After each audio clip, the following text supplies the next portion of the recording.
just all the awesomeness that we have to offer outside of this show.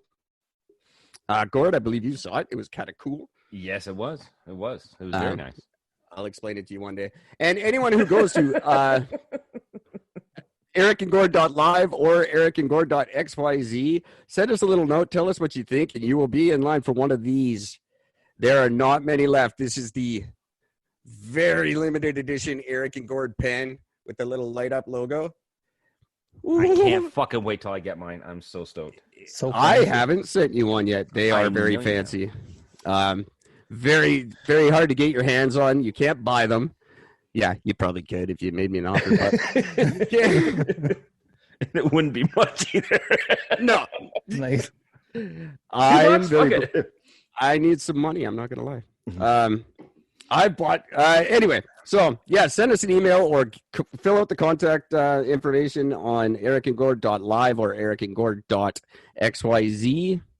I bought that one because it was 98 cents.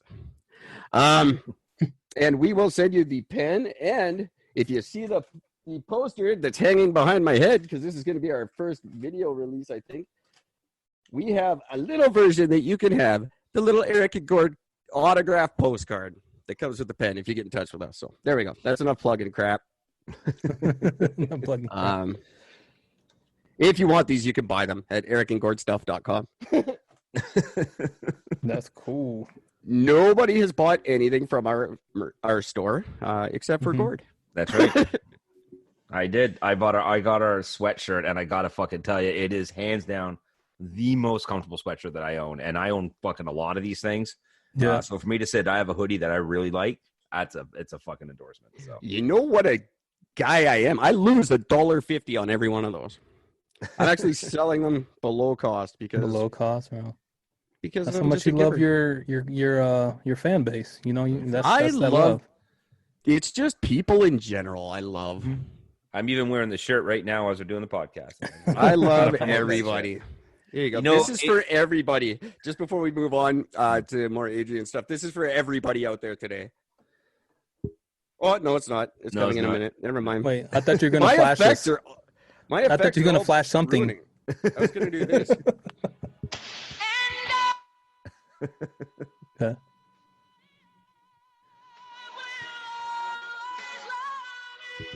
That's all you get for now. That's to the world. You know, I got to say this, Adrian. Every time that I've worn this shirt out in public so far, this or the hoodie, I get asked the exact same question, which always keeps getting us new listeners, especially now that I got business cards to hand out with it. Nice. I've had so many people say, "Who's Eric and Gordon? Why am I fucking them?" I'm like, it's my podcast, and you want to fuck us because we're spectacular. Here's my business card. Check us out. I tell people it's someone else. I'm just like, they're the funniest guys I've ever heard. Here's their pen. Go listen to them. Yeah. I try not to involve myself. So enough about us. You were on a pretty epic vacation last year, or was it earlier this year? Which one were you talking about? I have no concept of time, so Aruba or that was a fun one. You were on more than one. I'm very jealous. No, this is my vacation right now. So how was that? You looked like you were having a blast. I'm trying to get into the Instagram thing, so I was trying to follow you a little bit. Yeah, I'm trying to go back and re-jog my memory here. So sometimes I. You're just. It looks like you're just having a ton of fun. Like you're just loving life right now. Yeah, I'm trying to stay. Back then, I mean, I've always been an adventurer. That's why on my Instagram channel or the little thing it said "Adventures with Chocolate Man." That's my alter ego. One of my alter ego, Chocolate Man. Just don't tell too many people. Okay. We'll keep it just between us. Yeah. Good thing, because I was about to snap that name up right away. So it's a good thing you told me. Hey, Eric, don't be step off, Eric. Come on. That would have been embarrassing. If we had the same name one day. But no, Aruba was a really good time. You know, I was out with the girlfriend and had a really good time just letting loose. You know, went on the pirate ship, and you swing off the pirate ship with like what was it, swing rope, and trying to act like I'm Johnny Depp in Pirates of the Caribbean. But I tried to do a flip, and I actually flipped like halfway back, but I landed on my head and my stomach. Adam, there you go. But I would probably hit the side of the boat somehow, and that would draw some medical attention, definitely. I try to go into every situation, regardless of what it is. I kind of go, what would Johnny Depp do? And I try to do it just like that. And I look ridiculous whenever I do anything. Actually, on the topic of medical attention, I actually had to have medical attention in Aruba. Oh shit! I was trying to be a superhero. Well, I try quite often, but so I fail. We all fail.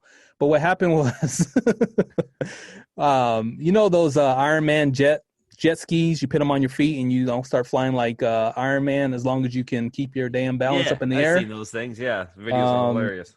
True story. Never heard of them.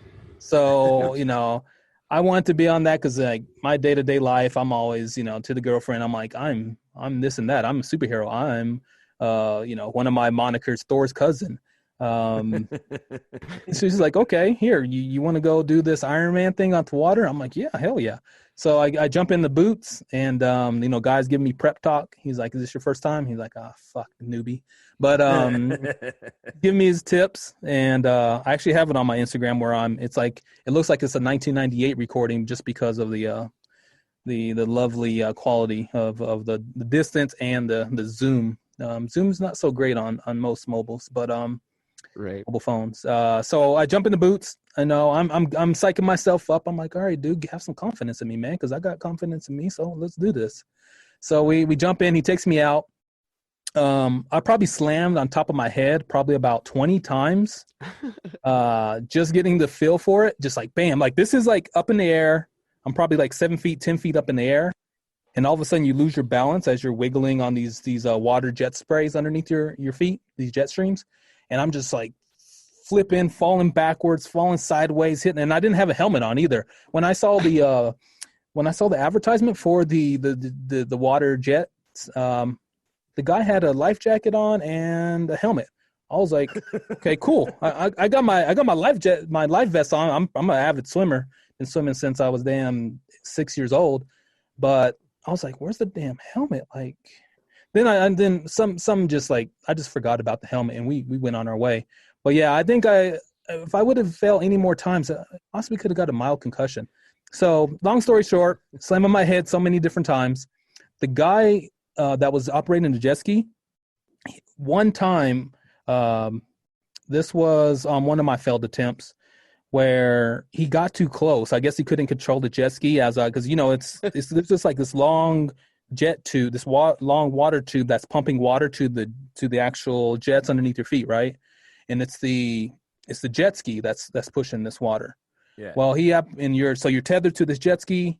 I'm like, I'm up in the air. I'm like, oh fuck, he looks kind of close to me. Like maybe it's just the angle. Maybe when I fall, I'm gonna like fall over him.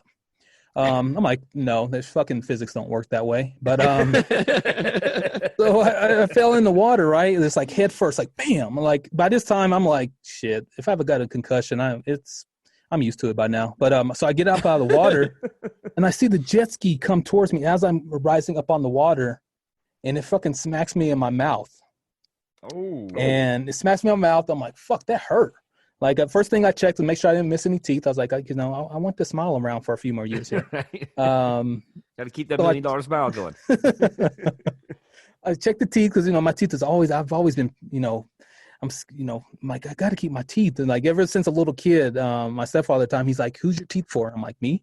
So I was like, I've always been adamant, brush the teeth, floss, make sure you keep your teeth in good condition. So I'm checking, got my teeth.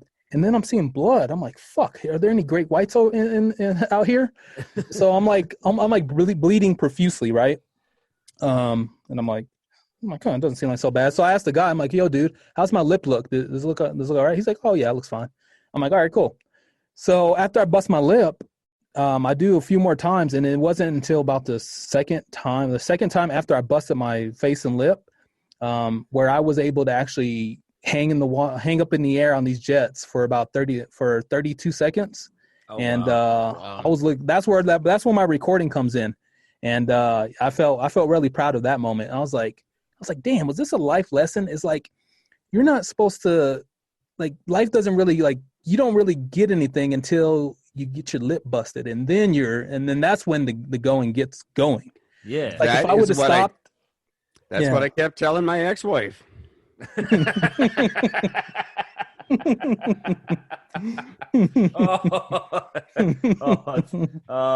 Yeah, we're never gonna get this app going. You never get anywhere until your lip gets busted. Oh man, then you're somebody. No, I totally know how you feel. And those kind of situations when I lie every time, they're like, "Have you ever done this before?" Yeah, I do this all the time. Mm-hmm. And then I just go out looking like a giant ass, and I fall. All right, the one back in Canada is different. Yeah, it's a different propulsion. We have different water content. It's different. Yeah. It's metric. It's all weird. But that was I was water. Like, damn, this was. I was like, this was some grit shit. Like, I was like, some people, after they busted their lip out in the middle of the ocean, they could have been like, all right, I'm good. I'm slammed my head 25 times into the water, bust my lip. I don't know what the status of my teeth are. I know my lips busted. I can't even see myself. Let's just head on back in the shore. But I was like, you know what? Let's give this a few more times. I'm gonna get this shit down. Yeah. So yeah, I was proud after that 30-second just flying up in the air and looking like fucking Iron Man on fucking water stilts. But yeah, we came back. So after I nailed that for 30 seconds, I was like, all right, we good now. We can head back in. But I got this. It's all good. I don't have that. I've got the I'll try something, and if it doesn't go right the first time, then it's not for me, and I'm done with that. I'm not a try again kind of a guy. Try that shit until you get it. I go surfing every year. I go to Tofino on Vancouver Island, which is world-class surfing if you go at the right time of year. Mm-hmm. I got the wetsuit. I got the surfboard. I walk up and down the beach for 3 days. I cannot surf. I'm terrible at surfing.